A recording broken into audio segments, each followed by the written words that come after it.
से इनका हर एक बाशिंदा पीओजे के अपने घर को वापस जाएगा। अगर आप देखें तो लिखा हुआ है मीरपुर, यानी कि इनका एड्रेस लिखा हुआ है। आज इन लोगों को ये चौथी पीढ़ी है पीओजे के रिफ्यूजीज की, जिनको जब इनको आज अपना पोस्टल एड्रेस मिल गया। देखें, ये किसी के लिए कागज का टुकड़ा हो सकता है, लेकिन हमारे लिए बड़ा महत्वपूर्ण है, क्योंकि इस जगह से हमारी यादें जुड़ी हैं।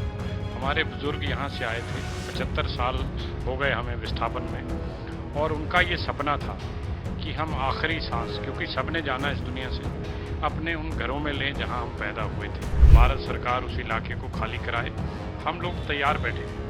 जिस दिन हमें ये फरमान आएगा, हम कोई दिन नहीं मांगेंगे, कोई घंटे नहीं मांगेंगे, कुछ मिनटों में हम तैयार हो जाएंगे और फौरन हम उस धरती पर जाना चाहेंगे। आज मैं पीओजे के रिफ्यूजीज के साथ खड़ा हूं तो मुझे कुछ पंक्तियां याद आती हैं।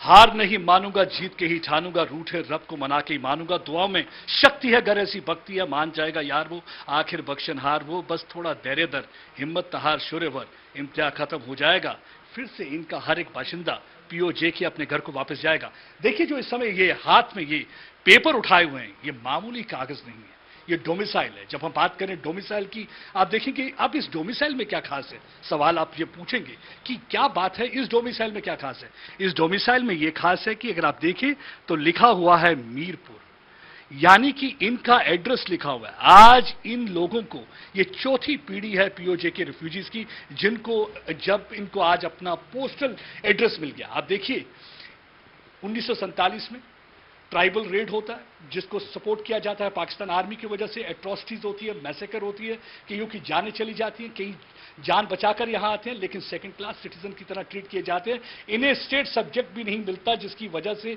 ये दुश्वार रहते हैं। जो बाकी इनको राइट्स मिलते हैं वो भी नहीं मिल पाते। जमीन तक नहीं खरीद सकते, मकान तक नहीं बना सकते। लेकिन आज अब देखिए, इनको पोस्टल एड्रेस मिला है। किसी केस पे मीरपुर लिखा है, तो किसी केस पे मुजफ्फराबाद लिखा है, और किसी केस पे गिलगित लिखा है। तो आप समझ सकते हैं कि कितना खुशी का वातावरण है, इनके चेहरे पे मुस्कान क्या है। कुछ लोग इस समय 70 हैं, कुछ 80 हैं, लेकिन आज भी इन्हें एक उम्मीद की किरण जग चुकी है, एक नई होप, एक नई ऊर्जा मिली है इन्हें।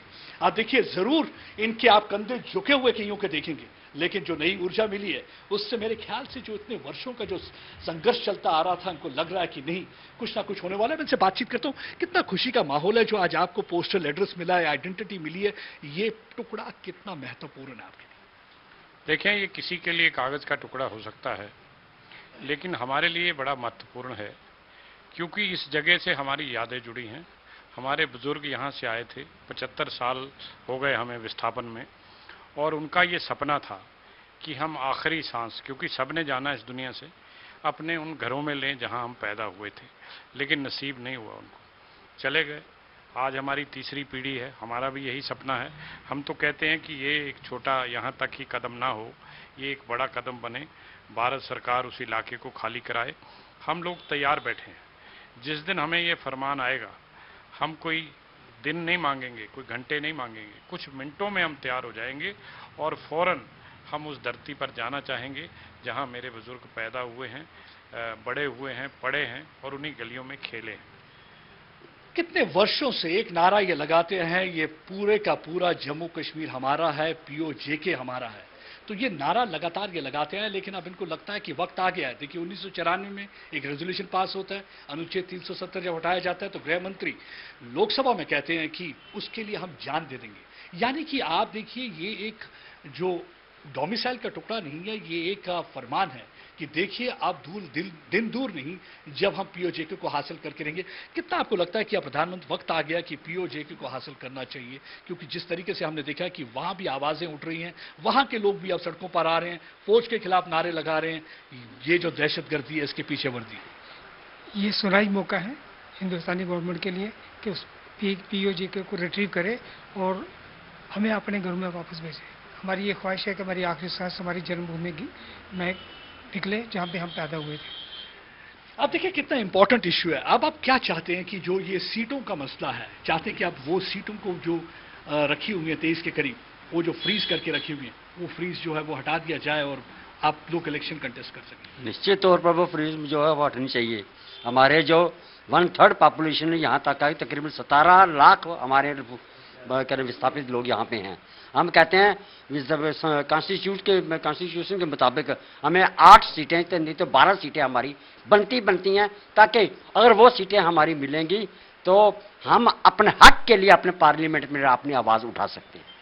देखिए, अगर गलत ना होगा ये कहना कि ये साइकोलॉजिकल सर्जिकल स्ट्राइक है, ये साइकोलॉजिकल सर्जिकल स्ट्राइक है मोदी सरकार की तरफ से, और एक पैगाम है कि अब अगर कोई चीज़ डिस्प्यूट है तो वो पीओजे के है, क्योंकि जम्मू कश्मीर की तो बात करें तो वो इंटीग्रल पार्ट है हिंदुस्तान का।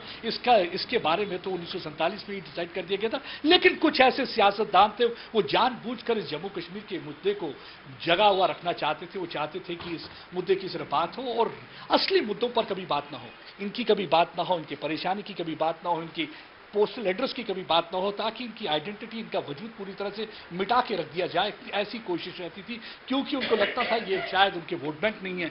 यही एक वजह थी। कितनी गंदी सियासत होती है वोट बैंक की भी। इंसान कहने को तो वो रहनुमा थे, लेकिन इनके रहनुमाओं की तरह बिल्कुल काम नहीं कर रहे थे, लोगों के लिए कभी आवाज़ नहीं उठा रहे थे, कोई विश्वास नहीं जगा रहे थे इनके दिल में। और आज देखिए विश्वास भी जगा, इनकी आंखों में भी मुस्कान है, इनके चेहरे पे भी मुस्कान है, कंधे जरूर झुके हैं लेकिन ऊर्जा बरकरार है। और यही कहना है इनका कि घर वापस जाएंगे। एक नारा लगा के बताइए जो आप लगाते हैं जोर से, क्या कहते हैं आप?